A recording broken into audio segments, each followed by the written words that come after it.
Olá, seja bem-vindo, seja bem-vinda. Você está no Tribuna da Ordem, o podcast das comissões da OAB de Santa Catarina.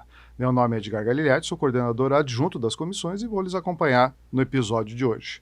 O episódio de hoje é um episódio especial, ele é um episódio da Comissão de Direito Tributário e nós vamos falar hoje sobre a reforma tributária que está batendo as nossas portas aí, já está produzindo efeitos, né? E nós temos dois convidados, o Dr. Andrei de Oliveira e o Dr. Solon Sen, que vão falar um pouquinho conosco hoje sobre esses assuntos. Antes de lhes passar a palavra, eu gostaria de fazer uma menção institucional, né, sendo a primeira delas o Dr. Juliano Mandelli, que é o presidente da nossa seccional e que nos permite a realização desse trabalho aqui diante das comissões. Ao Dr. Douglas Dalmonte também, que é o coordenador geral das comissões, e o Dr. Pedro Miranda, que é o presidente da CASC, que nos permite o uso das instalações do estúdio CASC para a gravação do nosso podcast. Eu gostaria também de fazer uma menção especial aos membros da Comissão de Direito Tributário, que certamente vão assistir esse episódio, e que, na pessoa do Dr. Andrei e do Dr. Solon, aqui se sintam representados e como se participantes estivessem desse nosso podcast. Eu vou fazer uma leitura do currículo abreviado do Dr. Andrei e do Dr. Solon. Andrei é bacharel em Direito pela Unisul, é pós-graduado em Advocacia Tributária pelo EBRAD, é mestre em Direito pela Unesc e doutorando em Direito também pela Universidade de Buenos Aires, na Argentina. É professor de Direito Tributário e atualmente secretário da Comissão de Direito Tributário. E o Dr. Solon é advogado, membro da Comissão de Direito Tributário também, e mestre e doutor em Direito Tributário pela PUC São Paulo. Então sejam muito bem-vindos. Doutor Andrei, como é que vai? Tudo bem? Certo, obrigado, Edgar. Bom dia, bom dia. É um prazer aqui estar falando com vocês, especialmente na Tribuna da Ordem, que é o podcast que dá voz à nossa advocacia, essa instituição que todos nós amamos e respeitamos. Dr. Solon, seja bem-vindo. Muito obrigado, doutor Edgar, doutor Andrei, uma satisfação estar aqui. Parabenizo mais uma vez a Ordem pela iniciativa e agradeço pelo convite. Muito obrigado. Começamos falando com o Andrei, então, representando a comissão, doutor Andrei. Como é que a comissão tem tratado e tem se preocupado com a questão da reforma tributária que está batendo a nossa porta aí?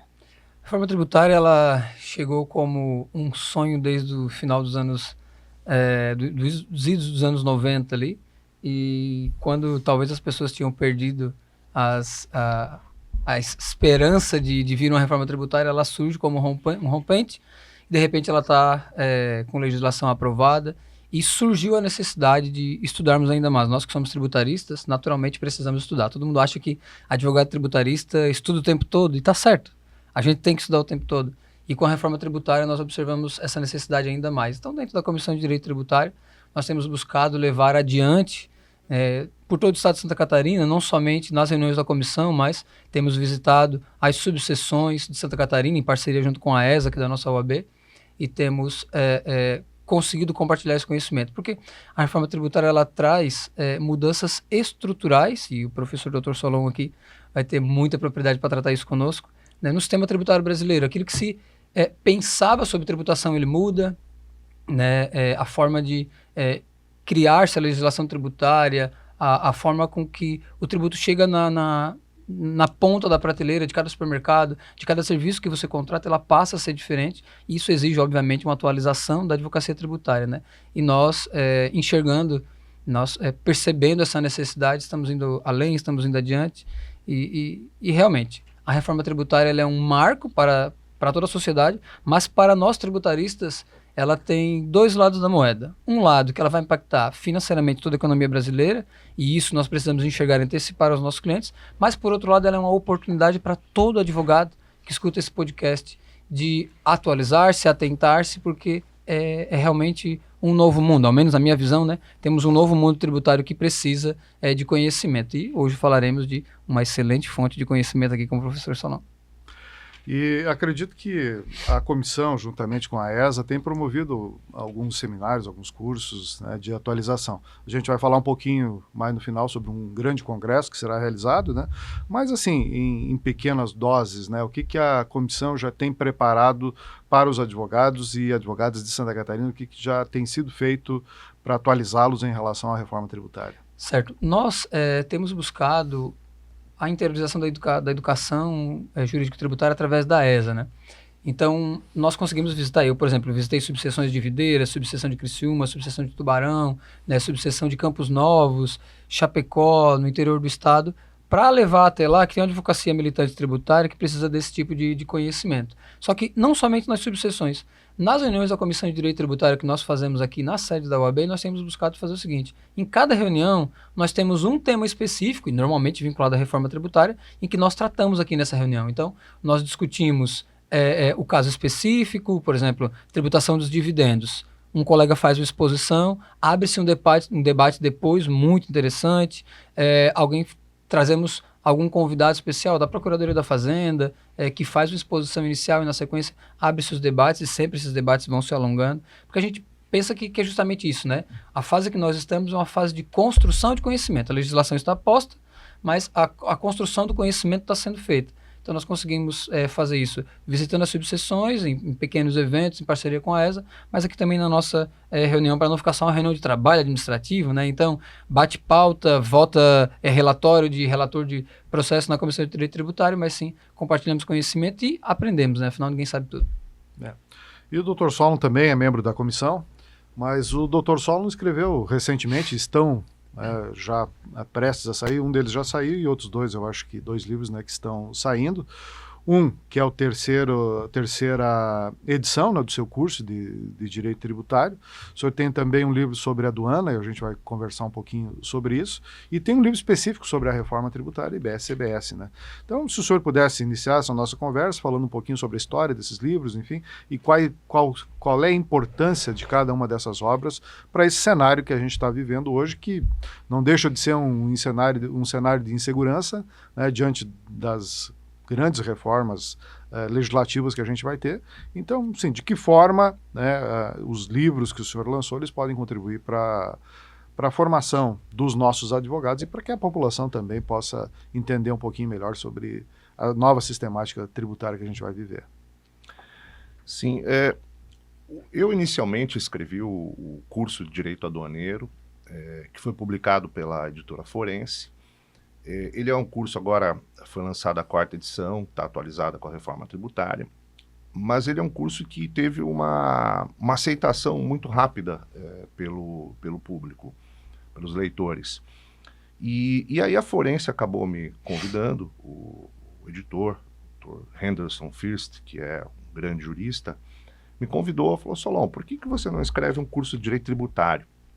Mais ou menos na linha desse seu curso de Direito Aduaneiro, porque hoje o mercado ele tem a seguinte particularidade: ou os livros são muito profundos e a ponto de você ter que ler um livro ou mais sobre cada tributo para que você possa entender, ou eles são muito voltados para concurso, preparatórios, são muito rasos. Então, a gente gostaria de um curso assim que fosse um meio termo entre essas duas realidades. E aí eu sempre tive como desafio pessoal, algo que vocês devem ter vivido também, né? Eu notava que na graduação nós estudamos direito civil, direito penal, principalmente direito civil. A gente sai da graduação, a gente tem condições de fazer um inventário, tem condições de assessorar na elaboração de um contrato. Direito empresarial, nós podemos constituir uma empresa, trabalhar realmente nessa área. Agora no tributário não. Você sai, teria que ir fazer uma especialização, se aprofundar. E por quê? Por falta da bibliografia com esse perfil. Então eu fiquei 3 anos escrevendo esse livro. 3 anos. O de Direito Aduaneiro foram 6 meses, o tributário foram 3 anos. Ele ficou inicialmente com 1.300 páginas e eu reduzi ele para 600 páginas, porque 1.300 páginas era algo complicado. Hoje o perfil, principalmente de quem está da graduação, ele é um perfil mais objetivo, de uma leitura mais objetiva, o que não é um defeito. Antigamente, inclusive, se escrevia bem menos. O melhor livro de direito tributário que eu considero é o Hipótese de Incidência Tributária do Geraldo Ataliba. Ele tem 100 e poucas páginas e ainda consegue ser quase prolixo em muitos aspectos. Então, quando teve o recortar e colar, a doutrina acabou se empolgando e escrevendo muito mais do que deveria. Então, eu fiz esse esforço. Sempre faço. E o livro saiu, ele teve uma boa aceitação também. Hoje eu converso, recebo nas redes sociais contatos de quem está na graduação, enfim. E a terceira edição foi justamente a que, desde a primeira edição, ele já estava adaptado com a reforma tributária, a emenda constitucional da reforma, mas a terceira foi a edição que eu precisei tratar desses novos tributos, IBS e CBS, e as alterações em outros tributos relevantes. Por exemplo, o principal dele é o ITCMD, que muita gente não tem falado, mas ele foi realmente muito impactado. E o livro tem um capítulo de IBS e o capítulo do ITCMD e continua tratando dos tributos antigos também, porque, afinal de contas, nós vamos ter que lidar com essa legislação tributária pelo menos até 2040. Depois eu posso até explicar por que até 2040 nós vamos ter que lidar com os tributos. Acho bom explicar. Nosso ouvinte vai querer saber. Não, na verdade, o que acontece? O PIS e COFINS vai acabar agora em 2027, 1º de janeiro de 2027. Só que, pelos próximos 5 anos, a Receita Federal pode autuar ainda os contribuintes, né? Porque a lei tributária ela é aplicada em função da data da ocorrência do fato gerador, mesmo que ela tenha sido posteriormente revogada, é o que a gente chama de ultratividade. Então, 5 anos depois de 2027, vão continuar tendo autuações. Essas autuações vão para o contencioso administrativo, depois vão para o judiciário. Segundo os dados do CNJ, um processo tributário no Brasil, entre a fase administrativa e judicial, dura em média 18 anos, né? O que eu acredito, porque hoje no meu escritório, os processos que estão encerrando são processos de 18 anos, 19 anos, né?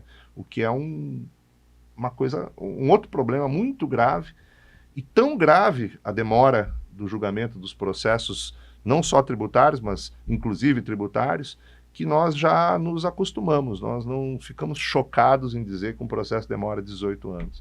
E imagine o ICMS, que vai encerrar em 2032, ICMS e ISS.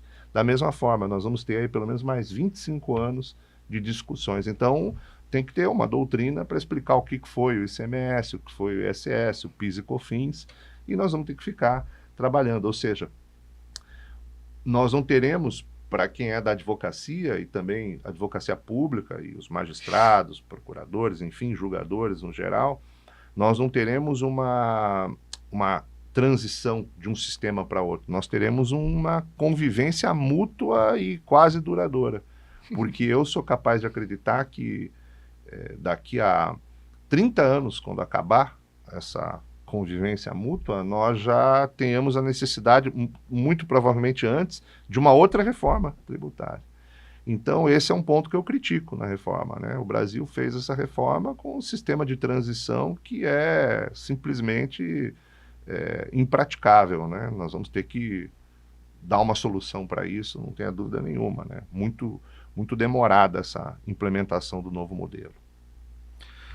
Um tempo atrás, eu gravei um podcast, eu e a Silvia, inclusive, a doutora Silvia, que é presidente da Comissão de Direito Tributário, nós gravamos um podcast com a doutora Melina Rocha, né, que é uma das mentes aí por trás dessa reforma, e a gente falava sobre, nesse podcast a gente tratou sobre as similaridades e diferenças, né, entre o sistema que vai ser implantado no Brasil e aquilo que já existe em vários outros países, né?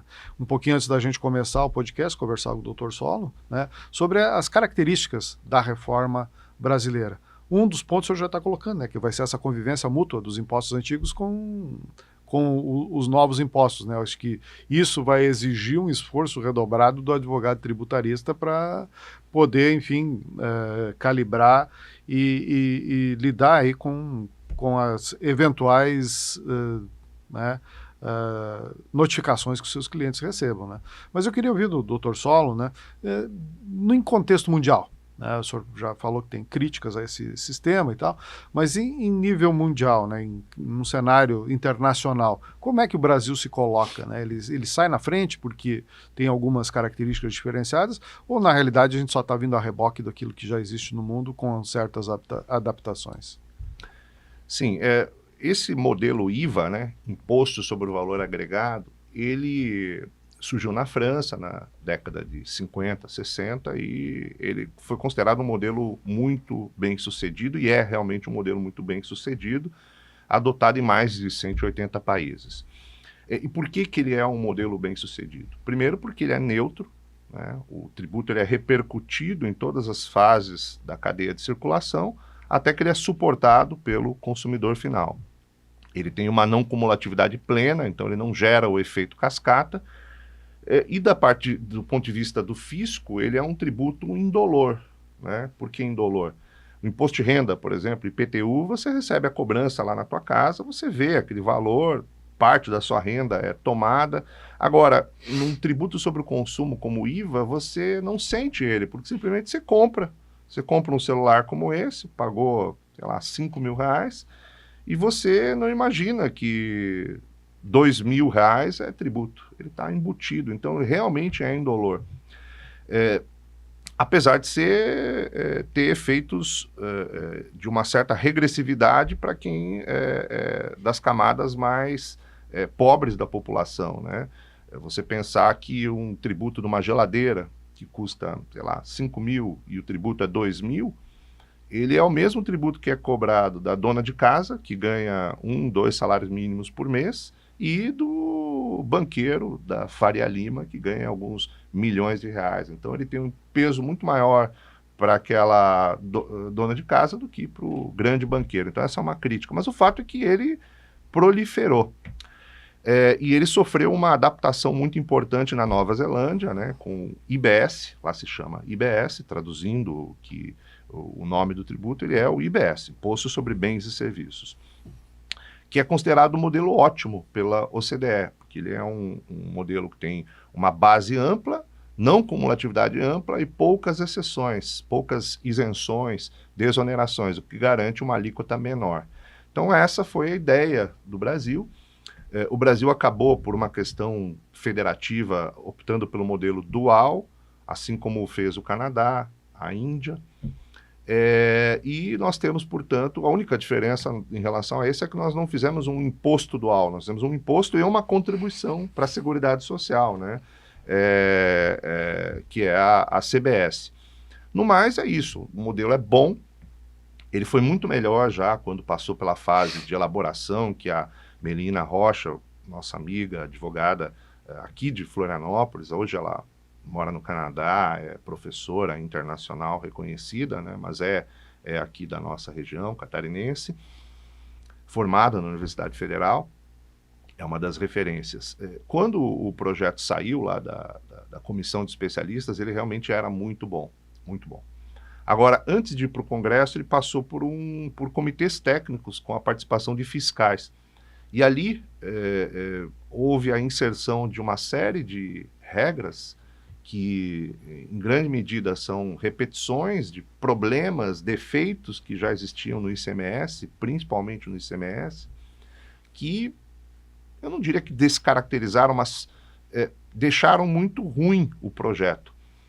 Eu, no livro, até por isso que eu resolvi escrever o livro IBS-CBS, que vai ser lançado agora aqui no Congresso da OAB, porque eu identifiquei esses problemas, eu chamo de problemas de tropicalização do modelo IVA no Brasil. E são problemas muito preocupantes, né? Porque, afinal, nós vamos ter o maior IVA do mundo, a ideia é que fosse o modelo neozelandês para ter uma alíquota menor, nós vamos ter uma alíquota de 30% estimada, e eu acho até que vai ser maior. Um IVA que é cobrado no regime de competência, ou seja, mesmo que a prestação, a mercadoria tenha sido vendida em prestação, a cobrança é à vista, mesmo que tenha ocorrido uma inadimplência de quem comprou o produto, o tributo tem que ser pago mesmo assim. Só para exemplificar, imagine, você prestou um serviço de advocacia, emitiu uma nota de R$30.000, você tem que pagar o tributo sobre os 30 mil, mas daí o teu cliente não paga os teus honorários, você tem um problema de inadimplência, você não tem como recuperar. E isso não existe nem na Europa e nem na Nova Zelândia, e não existe em país nenhum dos que eu pesquisei. Então, nós vamos ter um IVA alto, com um problema, gerando um problema de fluxo de caixa pelas empresas, com split payment generalizado. Split payment é um modelo que o nosso legislador apostou, né? O governo aposta no split payment, mas a verdade é que o split payment ele já foi experimentado na Europa, Hoje ele ainda é transitório e facultativo. A Itália é um dos países que tem adotado, mas já vai abandonar. Foi feito um estudo muito sério na Europa sobre o split payment e a União Europeia concluiu que ele gera um impacto muito grande para o fluxo de caixa das empresas e mais desvantagens do que vantagens. E nós estamos entrando nesse modelo aí. Que por incrível que pareça é melhor que o atual. É melhor. Quem trabalha com ICMS sabe que o ICMS é o caos. Mas ele é melhor. Isso, agora, nós vamos ter desafios, né? Outros que nós não vamos tratar aqui é a questão processual. Ninguém sabe ainda onde é que vai ficar, quem que vai ser a justiça competente, o foro competente para julgar o contencioso. Se vai ser justiça federal, estadual. A justiça estadual, pelo que eu vi o ministro Barroso numa palestra falando sobre isso, né? Que a justiça estadual não quer abrir mão da competência porque os tribunais de justiça, eles arrecadam muitas custas e tem os depósitos judiciais, enfim. Então, tudo está caminhando para a gente ter a seguinte situação. IBS vai ser julgado na justiça estadual, CBS na justiça federal. Todos os tributos com o mesmo fato gerador, mesma hipótese de incidência, exatamente tributos gemelares, eu diria, né? Certamente nós vamos ter decisões divergentes, né? E só para finalizar, e a cobrança vai ser no destino, né? Então, se eu sou um contribuinte aqui, uma empresa aqui em Florianópolis, eu não vou pagar o imposto em Florianópolis, eu vou pagar onde está o tomador do meu serviço ou o adquirente da minha mercadoria. Então, se ele estiver no estado de Goiás, estiver em Minas Gerais, estiver em Pato de Minas, eu mandei uma mercadoria para lá, eu vou ter que pagar o CBS para a União, o IBS da parte municipal para o município de Pato de Minas e o IBS da parte estadual para o estado de Minas Gerais, né? Então, tudo segregado pelo sistema, mas vai ter essa divisão. E aí vem, bom, e quem fiscaliza? Todos? Todos vão poder fiscalizar. Foi feita uma regra lá que não vai poder ter superposição, mas dá para imaginar que não vai funcionar. E outro detalhe, se o município de Florianópolis ou o estado de Santa Catarina me fiscalizar por um tributo que não foi pago lá para Minas, ele fica com a multa. É o prêmio, o pagamento é ficar com a multa. E isso a gente pode já, não precisa ter grande experiência para ver que vai gerar um problema. Não vai dar certo, não vai dar certo. Então, nós temos muitos desafios, né?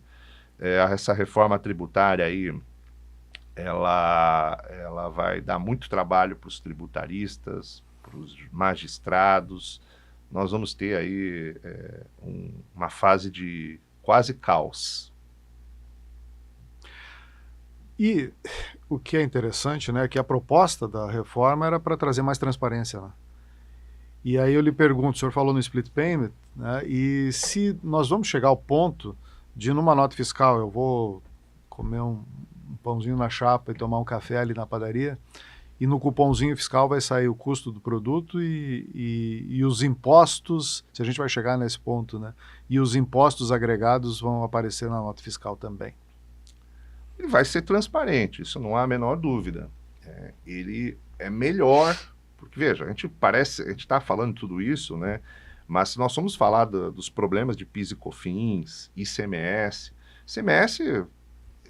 a evolução do ICM, nós estamos discutindo o que é insumo creditável para a área industrial desde sempre. E a cada mudança de composição, muda a jurisprudência. Por exemplo, bens que são consumidos gradativamente, o Estado de Santa Catarina, o tribunal tem um incidente de uniformização de jurisprudência e a Secretaria da Fazenda também aplica esse entendimento, diz que não tem, o industrial não tem crédito. Ele atravessa o rio, se ele for uma indústria lá do norte de Santa Catarina, ele atravessa o rio, está lá no estado do Paraná, lá eles dão direito ao crédito.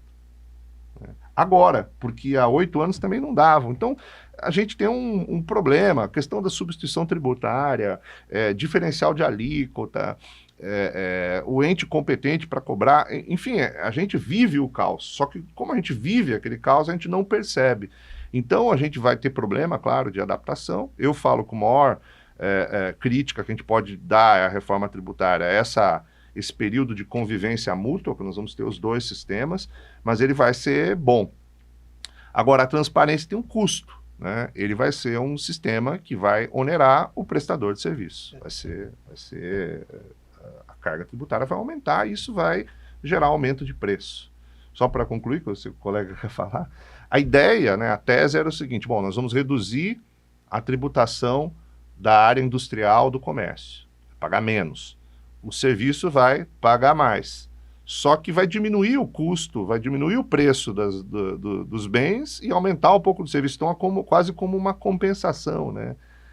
Do ponto de vista teórico, pode até ser, mas o senhor já viu, doutor Edgar, alguém reduzir preço porque reduziu a alíquota de tributo? Eu nunca vi. Agora o governo está tendo um problema aí com o óleo diesel, eles reduziram o PIS e COFINS, não chega na bomba, né? Por quê? Porque isso aí é algo que não se resolve na caneta, né? Então eu tenho dúvidas. A gente vai ter uma transparência, mas ela vai custar caro. Vai custar caro. Não, pensando nisso daí, a transparência, a gente tem que lembrar que existem duas questões que influenciam no preço. A tributária influencia, logicamente, mas as questões econômicas muito mais, né? Então, não há como pensar em uma questão econômica ser resolvida com a questão fiscal. Agora, uma coisa que é relevante, só contribuindo aqui, porque estou aqui muito mais para aprender com o professor Solon, é que a reforma ela traz a transparência, só que ela foi pensada também, o doutor Edgar, pela simplicidade, do ponto de vista da simplicidade. Então, ela é para ser mais simples, de fato, só que ela vai ficar mais simples para quem? Eu acredito que, talvez o Solon possa pensar diferente ou compartilhar comigo, que ela vai ser mais simples para o poder público, me parece. Eu acredito que vai ser muito mais simples. Agora, para o contribuinte, sobretudo nesse período de transição, ela não tem nada de simples. O cara vai ter que readequar a caixa, ele vai ter que fazer 2 sistemas de apuração. O contador não vai fazer isso de graça, ele vai aumentar o valor da contabilidade, obviamente. Né? Eu também sou contador e já penso em fazer isso, então... porque eu vou ter que ter mais colaboradores para trabalhar, os sistemas que farão a gestão disso daí ficarão mais caros, muito provavelmente, e tem uma coisa que me preocupa, e até não sei se a gente pode fugir um pouco do nosso script aqui, mas eu acho que isso é interessante. Quando o professor falava aqui agora sobre eu vendo uma mercadoria aqui de Florianópolis para alguém de Patos de Minas, né? Se eu vendo para uma pessoa que compra de mim aqui em Florianópolis, eu tenho uma regra tributária. Lá também tem uma regra tributária. Mas as alíquotas, acho que isso é uma dúvida de muitos ouvintes. As alíquotas, para eu vender para alguém um celular aqui para alguém de Florianópolis, vai ser diferente de eu vender um celular para alguém lá de Patos de Minas? Vai ser a alíquota de lá. A alíquota de Minas Gerais e a alíquota de Patos de Minas, né? E isso, vocês imaginem, né? O estado de Santa Catarina... até o final do ano vai ser fixada a alíquota do CBS. Ao longo da transição, o Senado, a cada ano, vai fixar as alíquotas de referência do IBS para cada ente, né? Santa Catarina, muito provavelmente, até porque o referencial é a alíquota de ICMS, vai ter uma das menores alíquotas do Brasil, que é o caso do ICMS. ICMS, Santa Catarina é a menor alíquota do Brasil. Então, isso vai gerar problema, né? Porque o que pode acontecer? O sujeito querendo... comprar o produto X, se ele comprar faturado lá para Minas Gerais, a alíquota vai ser maior. Agora, se for faturado aqui para Florianópolis, a alíquota é menor. Então, imagine um carro, ele pode vir e querer buscar o carro, comprar aqui. Então, vai gerar uma certa guerra fiscal, sim. Paraná, a alíquota do Paraná é mais alta. Por que eu não compro meu carro em Joinville? Vai chegar na concessionária e ele vai vender o carro para você. Então, isso vai criar um outro problema, sim, não há dúvida, né? Eu acho que nossa reforma é boa, mas faltou clima político, não vou dizer nem coragem, faltou clima político para a gente fazer uma reforma de verdade. Olha, é IVA ou IBS, imposto federal, a União vai dividir a arrecadação, não vai ter comitê gestor, que vai ser um órgão extremamente caro, enorme, que ninguém sabe exatamente... como é que vai funcionar, ainda está até recentemente não tinha nem composição de indicação dos municípios, mas certamente vai ser um órgão que vai custar muito caro para nós, e nós deveríamos ter feito, olha, é um tributo federal, aqui a legislação única, e começa a valer a partir de 2027 para todo mundo, né? Para todo mundo. Essas eram 2 perguntas que eu tinha programado aqui, e a gente já entrou, mas eu quero só dar uma aprofundada, né? O princípio do destino, a gente já estava falando, a questão do split payment também, e a guerra fiscal. Então, a guerra fiscal, na realidade, continua, porque hoje existe esse problema né, de quem cobra menos, né? Entende? Mas e com esse novo imposto, mesmo diante dessa nova forma de tributar, perdão, né? Mesmo diante dessas novas regras, isso ainda é um problema que vai existir? Não da forma como existe hoje, né? Não vai mais existir a possibilidade de concessão de um incentivo estadual, municipal, só mesmo a alíquota, né? Mas ela não vai ter uma diferença brusca. Talvez tenha esse problema de alguém vir comprar um carro aqui, enfim, mas nada que vai impactar como impacta hoje o ICMS, né? Hoje, realmente, você teve um efeito muito grande essa questão da concessão de benefícios fiscais, que é criticado, principalmente por quem é de São Paulo. Mas a verdade, assim, é que se nós formos analisar de uma perspectiva isenta, técnica, né, nós tivemos um pouco de distribuição de renda no país, sim. O Espírito Santo, a economia do Espírito Santo, ela teve um desenvolvimento muito grande em razão dos benefícios da importação. Santa Catarina também. Itajaí, em 2002, não era era a 25ª economia do Estado, 25º arrecadador de ICMS, hoje é o maior. Onde mais se arrecada ICMS é Itajaí, por conta dos portos. Os portos catarinenses, em 2003, eles estavam assoreados. O porto de Imbituba tinha 7 metros de calado. Basicamente, nem o iate do Dr. Andrei conseguia atracar lá no berço de atracação. E olha, hoje o porto de Imbituba é ultramoderno, ele tem a mais eficiente prancha do mundo em granéis sólidos, ganha inclusive de Roterdã. O que é a prancha? É a velocidade de carga e descarga. É o porto de Imbituba. Por quê? Porque tem o Votorantim Cimentos, Santos Brasil, colocaram dinheiro lá porque tem o benefício fiscal. Veja os portos de Itajaí, Navegantes, Itapoá, São Francisco do Sul. São portos que não se comparam. Hoje você tem uma velocidade de carga e descarga nos portos catarinenses que não existe em lugar nenhum. E essas empresas vieram para cá por quê? Vieram para cá porque teve o benefício fiscal, que foi muito bom. E por que ele foi muito bom? Não só por conta desse desenvolvimento, porque acabou auxiliando na exportação, incentivou muito a exportação. Aliás, muita gente não sabe, os benefícios de importação eles foram criados para baratear o frete da exportação, porque o industrial catarinense, muitas vezes, ele usava o Porto de Paranaguá, o Porto de Santos, e não o Porto de Itajaí, porque no Porto de Itajaí o navio tinha que chegar vazio para levar a carga do exportador catarinense, porque não tinha carga trazendo, e aí o frete era o dobro, ou às vezes o navio nem vinha. Com o benefício de importação, começou a chegar carga na entrada e carga na saída. Isso gerou um desenvolvimento. Então, vai acabar. O grande vencedor, quando não existir mais benefício fiscal de importação, o grande vencedor vai ser o Estado de São Paulo. Não há dúvida nenhuma, né? Não é à toa que de lá justamente surgiu esse projeto, né? Não estou dizendo que houve um direcionamento, mas quem vai ganhar são as empresas paulistas, né? E nós vamos ter aqui em Santa Catarina, sim, uma migração de importadores para lá, isso vai acontecer, né?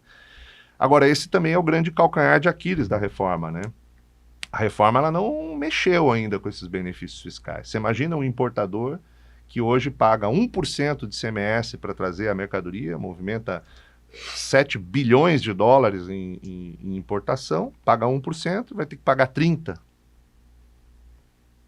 A hora que chegar, começar a mexer, que vai ser em 2028, progressivamente, nós temos o risco de surgir uma contra-reforma, porque, como dizem, né, historicamente, toda reforma tem uma contra-reforma.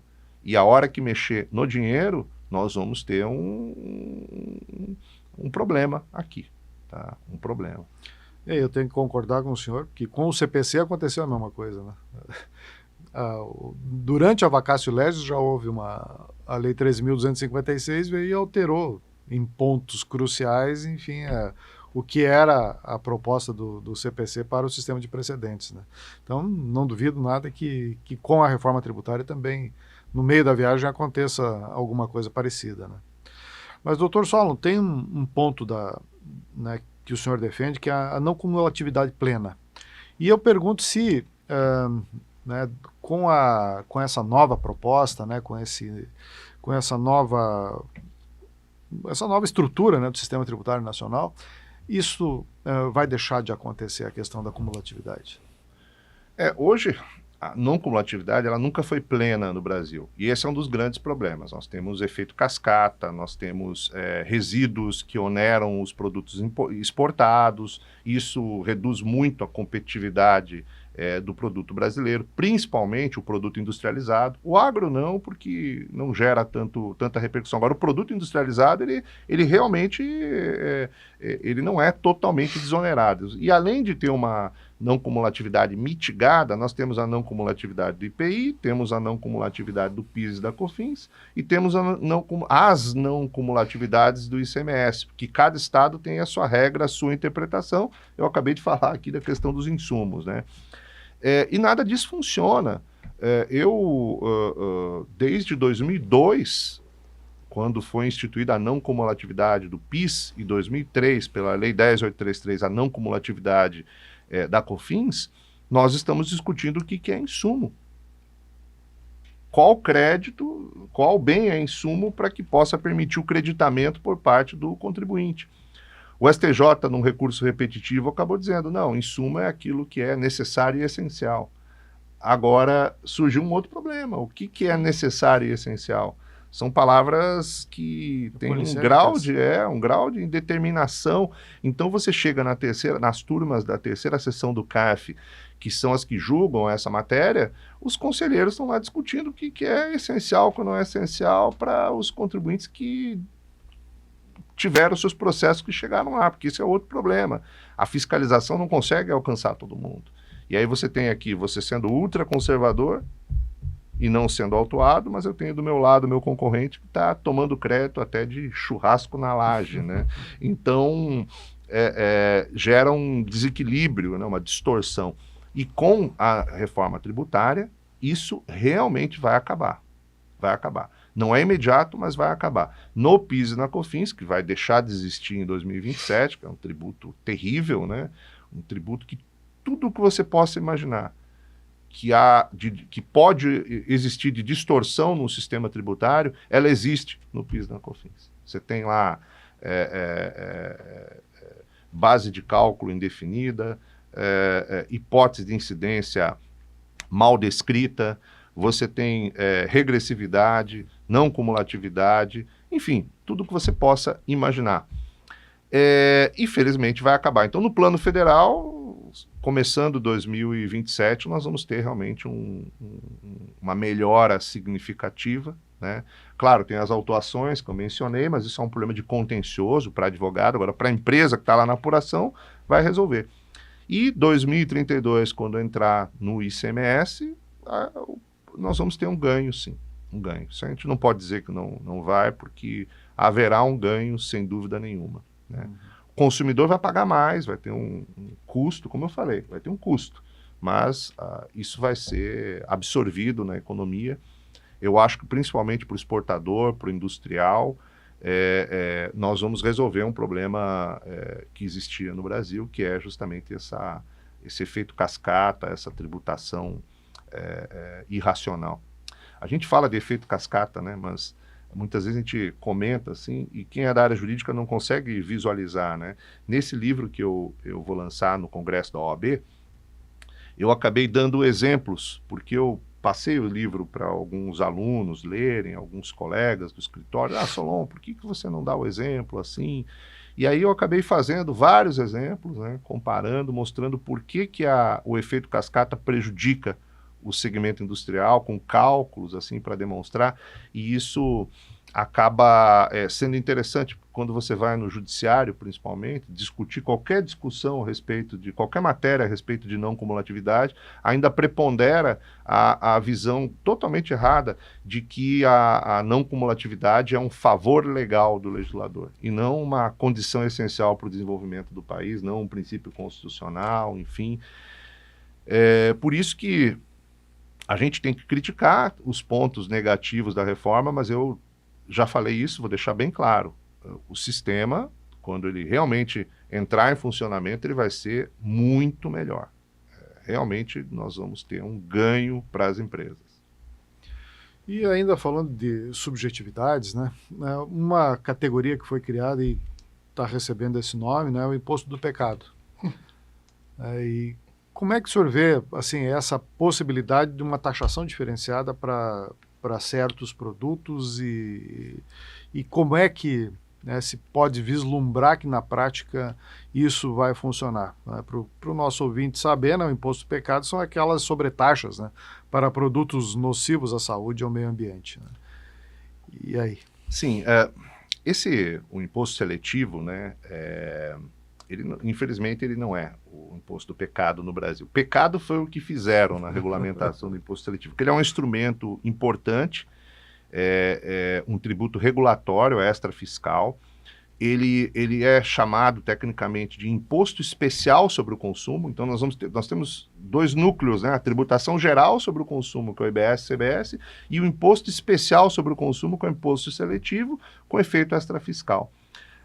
Na Europa, na Itália, por exemplo, ele é conhecido como ACCISE, nos Estados Unidos o excise, e no Brasil imposto seletivo, mas ele no final ele foi uma grande decepção, porque se percebeu que na lei complementar ele foi criado para fins arrecadatórios mesmo, de certos, uma lista muito limitada de produtos, aquele potencial que esse tributo teria de realmente desestimular a aquisição de bens prejudiciais à saúde, ao meio ambiente, ele não vai acontecer. Ali foi tributar cigarro, por exemplo, para gerar receita, tributar automóveis para gerar receita.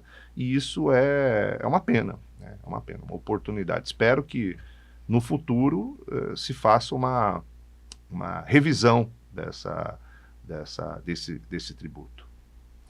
E agora, recentemente, a OAB propôs o Conselho Federal da OAB, né, propôs uma ADI já a 7944, já discutindo alguns pontos da reforma, né, o relator dessa ADI, o ministro Luiz Fux, e, enfim, não teve uma liminar deferida, mas o processo está andando, né. O senhor acha que haverá uma grande judicialização em torno de certos aspectos da reforma? Olha, como dizer o que eu vou dizer e eu não vou me furtar a falar.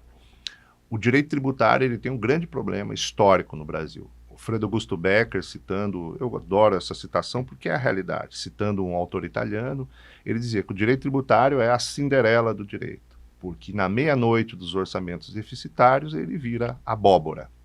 Aquilo que era jurídico, aquilo que era um princípio constitucional, uma regra clara, ele é excepcionado em razão dessa preocupação orçamentária que o judiciário não precisaria ter. Né? A gente vê, quando tem uma discussão de tributos que vai ser julgada pelo Supremo, o ministro da Fazenda despachando com o ministro, falando. Na Inglaterra, para vocês terem uma ideia, é considerado uma infração ética, é proibido pelo Código de Ética da Magistratura que uma autoridade do Executivo venha ter uma discussão como essa com um membro da Câmara dos Lordes, um magistrado, né? Porque realmente ele não pode sofrer esse tipo de pressão. E historicamente funciona. Então, eu imagino que nós vamos ter uns 8, 10 pontos que vão gerar contencioso, inclusive tributação das operações imobiliárias, que a Constituição diz que poderia tributar operações imobiliárias na incorporação e no loteamento. E aí veio a lei complementar e diz que todas as operações com imóveis são tributadas. Claramente houve um alargamento da hipótese que a Constituição delimitou. Isso tudo vai chegar no Supremo e a gente corre o risco de lá ser tomada uma decisão preocupada com essa questão orçamentária. Né? Preocupada com essa questão orçamentária, até prematura, né? Vamos pensar que não se tem essa preocupação no Supremo, mas o fato é que os tributos eles estão aí, não estão funcionando, não tem doutrina ainda, não tem uma... E simplesmente o Supremo já vai ser chamado a decidir. Então eu tenho medo da jurisprudência retrospectiva, né, com o problema que o ministro Barroso, naquele livro, antes de ser ministro, né, naquele livro Hermenêutica Constitucional, ele falava, quando vem uma nova legislação, uma alteração do texto constitucional, a jurisprudência retrospectiva é aquela que interpreta as novas regras à luz das anteriores, de tal modo a que tudo que foi criado de novo seja interpretado sem que seja interpretado igual ao que existia, minimizando o potencial dessas alterações. Né? Então eu tenho receio, por exemplo, tributação da inadimplência é algo que o Supremo e o STJ têm entendimento no PIS e na COFINS que pode tributar, mesmo que o contribuinte não tenha recebido aquela fatura que foi emitida. Eu vendi uma geladeira, emiti a nota, tenho que pagar o tributo, mas quem comprou a geladeira não me pagou. Na Europa e na Nova Zelândia, eu tomo um crédito para neutralizar isso que eles chamam em inglês de bad credit, né? Eu tomo um crédito que neutraliza. Na legislação brasileira isso não é previsto. No PIS e na COFINS, o Supremo falou que isso era constitucional. Eu tenho medo, muito medo, que quando for julgar essa matéria, que isso vai ser judicializado no IBS e CBS, eles interpretem da mesma forma. Só que isso seria um equívoco, porque não há no PIS e COFINS regra de neutralidade, não existe um princípio constitucional da neutralidade previsto no texto constitucional. Já no IBS e CBS tem. Então, eu tenho medo. Eu acho que antes desses assuntos chegarem no Supremo, nós teríamos que ter tido uma reflexão melhor, enfim, um tempo de adaptação, até porque o próprio legislador, o próprio governo pode se sensibilizar. Né? Eu tenho conversado, tenho visto a manifestação dos secretários da reforma, dos técnicos que estão trabalhando, muitas questões que são levantadas nos seminários, nas discussões, eles estão entendendo que é razoável e estão alterando lá. Né? Então a gente já colocar isso aí no Supremo, mas enfim, a gente não tem como controlar o legitimado ativo. Se o legitimado ativo resolve entrar, ele tem que entrar. E nesse caso da OAB, claro, ela entrou com a ADIM ela não enfrentou esses pontos sensíveis que eu tenho tratado, não vai ser algo complicado, mas não vai ser algo que vai causar qualquer prejuízo, mas eu tenho sim receio, eu acho que nós teríamos que esperar um pouco mais para ver como é que isso vai se desenvolver, né? Esse eu acho que é um grande problema dessas grandes reformas que vêm sem um prévio debate na sociedade, uma adaptação, né? A criação de um novo modelo sem que haja um background de desenvolvimento de doutrina, de desenvolvimento da própria população, né? Não ser surpreendida com regras que diferenciam-se muito daquelas que eram praticadas anteriormente, né? E acho que talvez, né, esse amadurecimento só vai acontecer, amadurecimento intelectual, quero dizer, sobre a aplicação da lei, né, isso só vai acontecer com o tempo. O prazo para implantar é 2030, né, 2033, né, talvez até lá a gente já tenha algum pensamento novo, né, e o que a gente conversava um pouquinho antes de começar o podcast é se essa jurisprudência que a gente já tem construída, né, em termos de direito tributário, zera tudo e começa de novo, né? Mas acho que a explicação o senhor está nos dando agora, né? Essa fase de transição também vai ser uma fase de transição para o Poder Judiciário se adaptar? Sim, o Poder Judiciário e nós mesmos, né? A gente fala isso, mas quando nós vamos estudar, eu mesmo estava estudando um assunto ali, um capítulo do livro, eu tive que parar e falei, não, peraí, mas eu estou dizendo que eu tenho que interpretar isso igual como se interpretava o ICMS, né? Eu estou fazendo justamente a interpretação retrospectiva. Vou zerar. Parei, refleti, fui ver para... Realmente, nós temos que ter um esforço de aplicação, de atuação dessa reforma, né? Que eu brinco, né? Nós copiamos o modelo europeu. Tudo bem, está lá no papel. Só que quem aplica a regra Não são os fiscais da Europa, não são os magistrados lá da Europa. É diferente, assim como o contribuinte é diferente. Não é o mesmo contribuinte, não tem o mesmo grau de compliance. E é aí que residem os nossos desafios, né? Os nossos desafios. Não é fácil, assim, nós vamos ver do ponto de vista do fiscal, não é fácil fiscalizar também alguns contribuintes brasileiros. Tem gente que faz coisa errada, né? Questão de crédito de ICMS, né? Agora teve uma operação no estado de São Paulo envolvendo um fiscal que fabricava créditos, né? Vendia créditos acumulados, né? Então, realmente é complicado. A boa notícia é que quando estiver valendo a não cumulatividade plena, esse problema não vai existir, não vai mais ter crédito, né? Não vai mais ter que se trabalhar com recuperação de crédito, tudo isso aí vai acabar, né? O que é bom. Enfim, a gente já está bem adiantado no nosso horário aqui, mas tem um assunto que a gente não pode deixar de tratar, que é a tributação para a advocacia. Nós temos duas situações, o advogado pessoa física, né, e o outro, três situações eu acho na realidade, né, o pessoa jurídica individual e as grandes sociedades de advocacia. Né.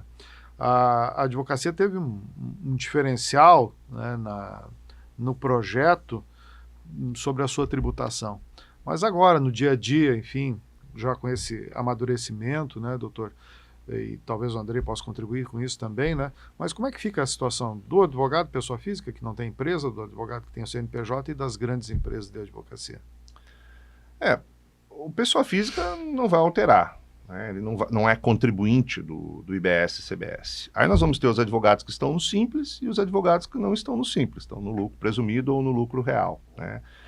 O advogado do Simples vai ter um problema de competitividade, né? Porque se aquela grande rede de supermercado contratar o escritório do Dr. Andrei, ele vai emitir uma nota que vai passar um crédito de 30%, né? Menos o redutor de 30%, vai estar 25%, vai lá. Você vai passar um crédito de 25% que quem contratou vai se apropriar. Eu, que estou no Simples, vou passar um crédito correspondente à alíquota do IBS-CBS conforme a tabela que eu tiver inserido no Simples. Então, vou passar um crédito de 2%. Então, evidentemente que na hora de formar o preço, quem está contratando vai dizer, olha, peraí, você vai me dar crédito de 2, eu tenho aqui o crédito de 25, né? Então, vai gerar um problema. Segundo lugar, para o grande contribuinte, tem dois cenários, né? Se quem está contratando é uma empresa, aquele valor que é pago do IBS-CBS eu consigo repassar.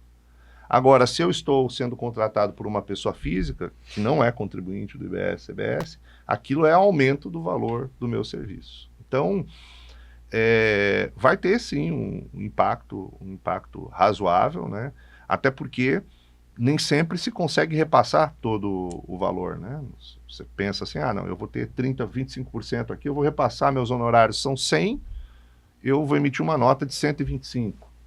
É difícil você conseguir repassar. Essa repercussão econômica, ela depende de uma série de fatores, né? Não é simplesmente eu quero repassar. Então, nós vamos ter esse impacto, vamos acompanhar, né? E é interessante, até, ninguém está falando sobre isso, né? Mas na Europa, né, inclusive na Itália, existe a previsão legal, nos outros não é previsão legal, é a interpretação consolidada da jurisprudência. Eles entendem que a repercussão ela é obrigatória e que é direito indisponível do prestador de serviço e de quem está vendendo a mercadoria aquela parcela do IVA que é destacado. Então, se o teu cliente chegar e dizer, não, quanto é que é os honorários? 100 mais 25, que é o IVA. Não quero pagar esses 25, eu quero pagar 100. Essa previsão contratual, ela seria nula de pleno direito. Na Europa, ela é nula de pleno direito. Aqui no Brasil, a gente ainda não prestou muita atenção nisso, né? Mas é algo que a gente vai ter que trabalhar, sim, porque senão, no final das contas, quem emitiu uma nota de 100 vai ter que pagar os 25 e vai passar o crédito de 25 e vai acabar absorvendo, né? E isso gera uma distorção do imposto, porque a ideia é que quem está no meio da cadeia não pagasse, não suportasse o ônus financeiro do IBS-CBS. E a gente tem, isso é o que eu acredito, né?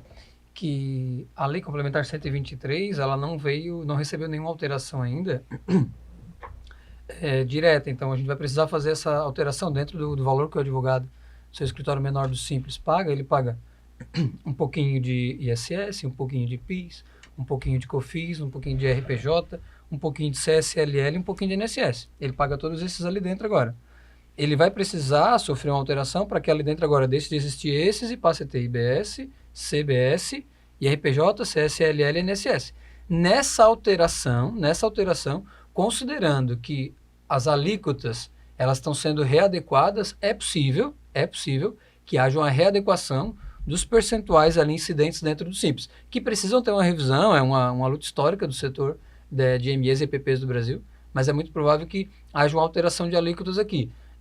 Talvez não seja nada drástico, mas é possível, e eu acredito fielmente nisso, tenho pensado sobre, que escritórios de advocacia que são do Simples Nacional passem a pagar uma carga tributária mais elevada. Por quê? A tributação geral do setor de serviço ela foi elevada. Né? A tributação geral do setor de indústria me parece que ela vai ser relativamente atenuada, relativamente. Então, eu acredito que dentro das categorias do Simples deve haver algo nesse sentido, a meu ver. Sim, até, porque veja, por que a alíquota do serviço ela tem que ser menor? Porque o serviço não tem crédito. Exato. Não tem crédito. Então, o impacto acaba sendo muito maior, né? Agora, quem vai pagar a conta da redução da tributação da indústria e do comércio vai ser o prestador de serviços, não há dúvida, né? E quem contrata o serviço, né? O consumidor do serviço. E a lei complementar a 227, ela fez uma modificação substancial na legislação do IBS. Ela previu a tributação do autoconsumo pelo contribuinte. E o autoconsumo, a forma como foi regulamentado foi muito mal feito, na verdade, a gente tem que dizer. O nosso legislador, ele acabou tendo a ideia de que, não, aqui nós temos que trazer conceitos econômicos, tributar a substância e não a forma, né?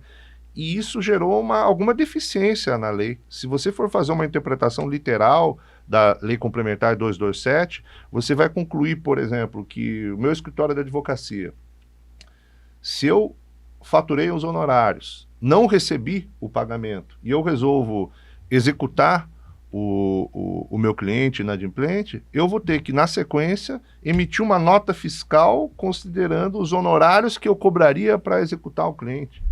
Um absurdo. Ou o médico, imagina um médico que chega e faz o seguinte: eu tô com febre, eu acho que eu tô com uma gripe, e vai lá e toma um remédio. Bom, ele se autodiagnosticou, ele tem que mandar para o contador a informação para recolher o IBS sobre uma consulta médica. Isso é impraticável. Nunca se imagina. O Congresso jamais, se contasse para um deputado que ele estava aprovando aquilo ali, ele ia parar na hora. Então, aquilo ali foi feito de uma maneira tão equivocada, com pouco rigor técnico, e lá nas disposições transitórias da lei complementar, e vai gerar um problema doutrinário de interpretação muito grande, né? Bom, isso nos leva assim, a um outro ponto, né, que é a questão do perfil da advocacia tributarista. Muda?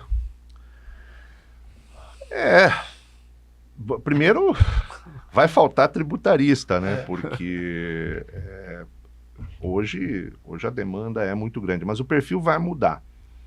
Vai acabar a advocacia de teses, vai acabar, que é algo que eu sou favorável. Eu acho que essa advocacia de teses gerou uma hiperjudicialização em matéria tributária.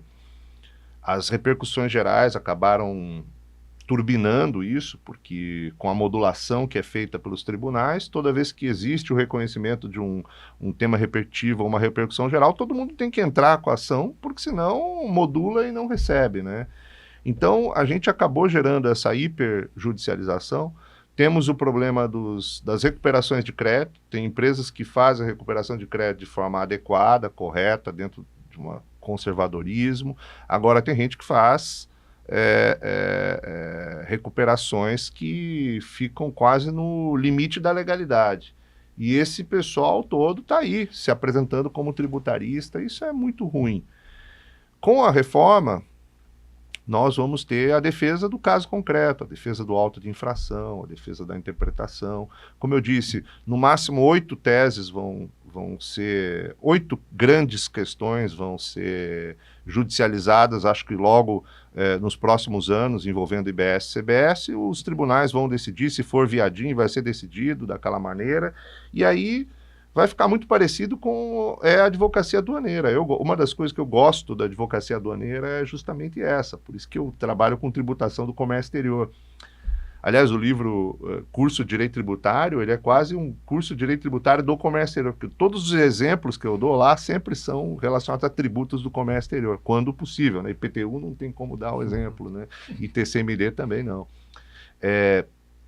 Mas ali no direito aduaneiro é isso. Às vezes alguém chega, professor, quais são as teses que eu posso desenvolver aqui no aduaneiro? Eu falo, não tem tese. Você tem que ser advogado, vai aparecer uma auto-infração, você vai fazer o teu trabalho ali. E eu acho que isso é muito bonito. Nós vamos ter um resgate da advocacia pura, a advocacia artesanal, não aquela advocacia de massa. Eu visualizo isso como um bom reflexo que vai resultar da reforma tributária. O perfil muda. E eu vejo também que o advogado que vai antecipar o problema para esse cliente, né? Eu acho que o advogado que conhece a legislação, o tributarista que realmente conhece a interpretação das normas, que vai estudar doutrina boa, que vai voltar a ter o hábito da leitura tributária de verdade e não o resumo da internet, o resumo da IA, né, que isso aí tem se proliferado dentro da advocacia e cabe outro podcast só para falar sobre, na verdade, me parece que esse advogado ele vai ter vez no mercado também, porque ao invés de criar uma tese, ele vai precisar ajustar o sistema dele, treinar a equipe dele, porque aquela pessoa que vai estar lá na pontinha, digitando a notinha de entrada, cadastrando o produto no sistema, ajustando a emissão da nota fiscal, ele vai ser relevante para evitar uma futura autuação. Então, se eu ajusto antes de vir a autuação, eu tenho uma economia tributária. Então, há um nicho de mercado aí que já funciona hoje, mas me parece que os clientes eles não enxergam esse potencial. Muitas vezes é melhor eu contratar o tributarista que bate na minha porta e vende uma tese, ou quando vem uma notificação, mas me parece que isso vai ser um caminho relevante. E vai ser uma oportunidade de trabalho boa, porque ao invés de ler uma legislação de IPI, uma de PIS e COFINS, uma de cada um dos estados sobre ICMS e uma de cada um dos 5.000 municípios sobre ISS, eu terei uma legislação, uma lei complementar para estudar, que vai me aplicar, pelo menos em premissas gerais, para todos esses entes. Então, é uma boa oportunidade para a advocacia e me parece que deve haver um direcionamento da advocacia tributária para esse caminho também. E falando em boas oportunidades para a advocacia, nos dias 28 e 29 de maio, a gente vai ter o primeiro Congresso Estadual de Direito Tributário. O Dr. Solon estará presente, palestrando e lançando livro, né? Mas temos o Andrei aqui para dar os spoilers necessários aí para que os advogados saibam, né, que todos esses assuntos que a gente tratou aqui serão tratados com maior aprofundamento lá nesse congresso, né? Então, Andrei, o que você pode dizer para os nossos ouvintes aí? O que nos espera dia 28 e 29 de maio? Primeiro se inscreva, né?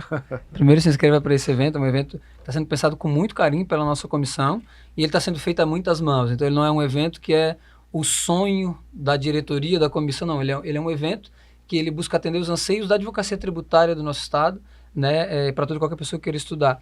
E a gente vai conseguir aprofundar a reforma tributária, né? A reforma tributária já está em andamento, não é mais uma previsão. Então a gente vai conseguir tratar de temas muito relevantes. Até então, quando falávamos de reforma tributária, nós falávamos assim, vai acontecer isso, pode vir uma legislação, a expectativa. Agora não mais.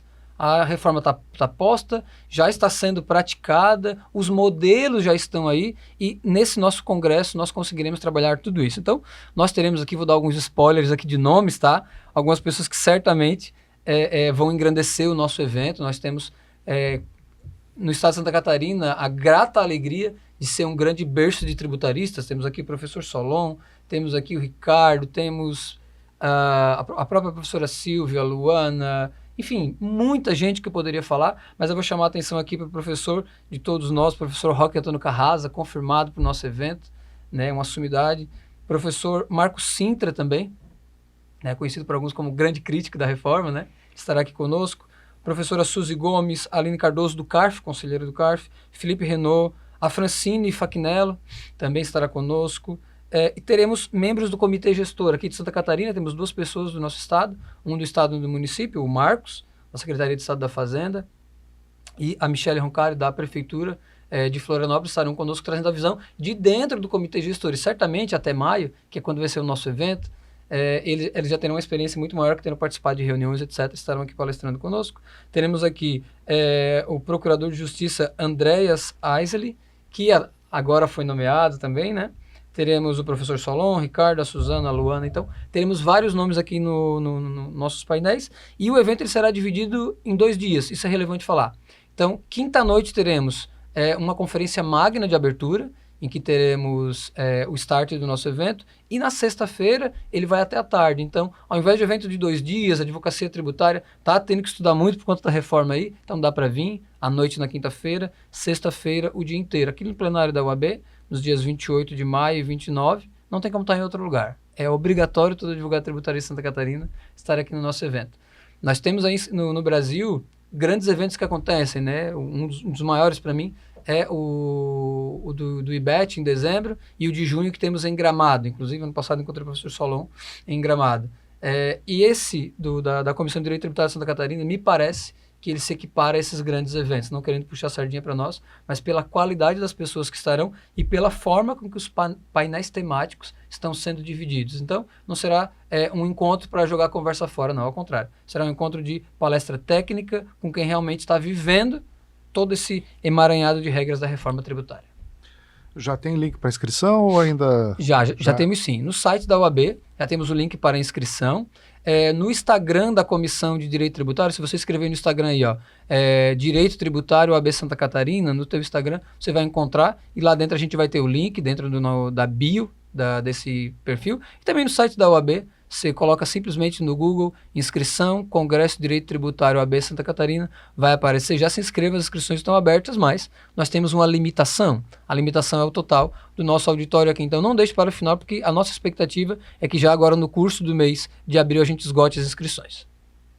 Tá certo, eu tenho que agradecer a presença do Dr. André, a presença do Dr. Solon e tradicionalmente no final a gente sempre deixa a palavra livre para os nossos convidados para deixar uma mensagem final, né, aos nossos ouvintes. Então eu começaria pelo André e depois do Solon aí para as suas ponderações finais. Certo, não só deixar dito aqui para a advocacia catarinense, para toda a advocacia que eu vi esse podcast aqui, que o direito tributário ele é uma paixão para aqueles que o amam, mas ele precisa ser muito bem operado. Então o profissional de direito tributário tem que ser alguém que realmente vivencia tudo isso. Então, a oportunidade de estar aqui falando sobre isso, sobre direito tributário, sobre a nossa profissão, sobre nossos estudos, é sempre uma grata alegria para mim. Então, agradeço especialmente ao Edgar pelo espaço que nos abre aqui, a nossa OAB como um todo, né, e agradeço também a oportunidade de estar aqui com o professor Solon, alguém que eu estudo, né, as suas obras, alguém que eu tive a oportunidade de ver de longe quando eu cheguei no direito tributário e hoje está sentado ao lado da mesa de um profissional de tamanho e gabarito. Então,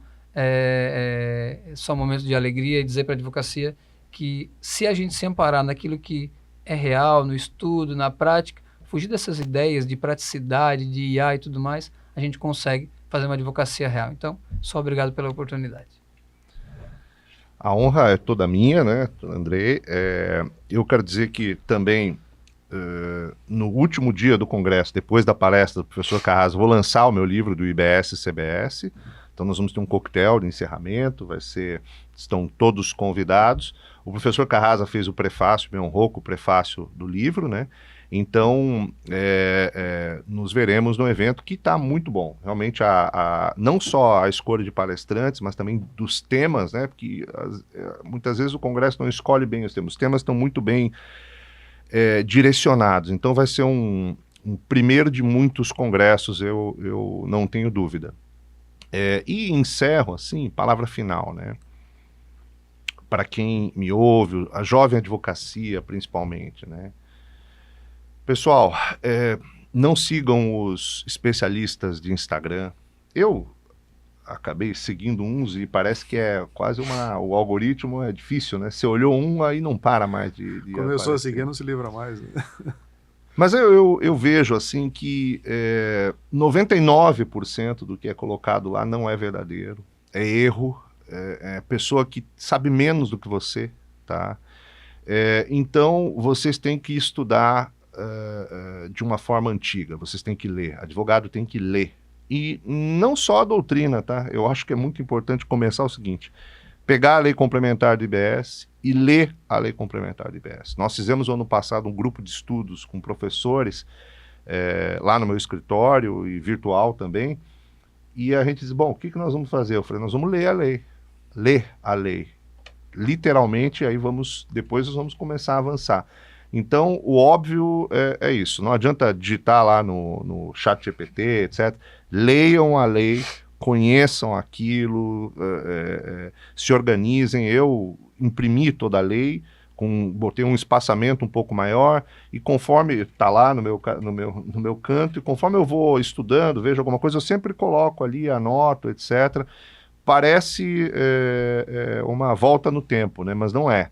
A nossa advocacia, ela ainda precisa disso. Então, se dediquem a isso, se dediquem a participar dos eventos, ver o que as pessoas estão falando a respeito da reforma tributária, e menos especialistas de Instagram. Bom, então, só tenho que agradecer, doutor Andrei, doutor Solon. Acho que, lógico, a gente não poderia falar aqui sobre toda a reforma, né? Para isso tem o Congresso. Mas, assim, acho que pontos importantes a gente conseguiu pincelar e assim, dar um bom esclarecimento para os nossos ouvintes e espectadores. Então, tenho que lhes agradecer. Agradecimento também que faço à doutora Silvia, né, que é sempre parceira aqui do nosso podcast. Ela, mesmo antes, quando a gente trabalhava junto lá na ESA, enfim, a Silvia sempre foi uma grande parceira e trouxe grandes convidados para os nossos podcasts, né? Então fica aí um abraço para a Silvia também, né? Agradeço a nossa equipe técnica, né, que nos acompanha sempre, né, e sem a equipe técnica o podcast não acontece, é simples assim. E o último agradecimento especial sempre fica aos nossos ouvintes e espectadores, né, porque todo esse trabalho é feito para a advocacia catarinense e eles são o nosso público-alvo. E um agradecimento sempre especial àqueles que nos acompanham até o final. Então, um grande abraço a todos, né? Fica aí o convite para que semana que vem, né, continue nos acompanhando, que tem mais um episódio do Tribuna da Ordem. Um grande abraço e até lá.